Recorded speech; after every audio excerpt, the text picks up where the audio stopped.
شر لپارزگاه حسیچه بروکووا دچه. دوان روژن داویدا لدورن تل حمیس و تل براک دست به شرکی کرد نافبری هزن یپگه و هزن اپوزیسیونا سوری دا. اولگور میدیا نزیکی یپگه تانها هزن یکینین پارستنا گل یپگه کاربون تل حمیست و حیشت گندن در دور وی باجاروکی دبن کنترول خواه کرنا. اوج کی دم و چالکوانکی لباجار قامشلو راگی هاند که شروانن یپگه اف چند روزن دستدانین سر اتوبوسن ولاتیانه و جه خودی اتوبوسان را یپگه دبیجه ام دخازن شروانن خواه و گوهزن انیا شر لتل حمیس و تل براک یند کون باشوری قامشلو نزیکی 35 کیلومتران.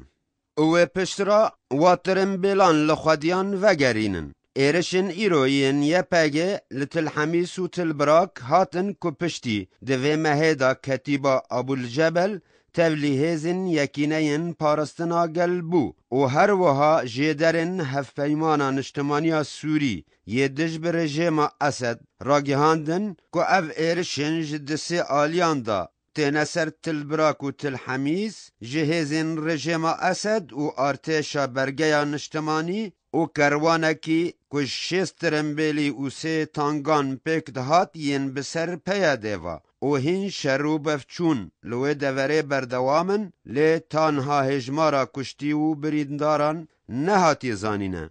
گلو اف تفنا که رست و که بادا و سود و برجواندیا کردان دوی شریدا چیه؟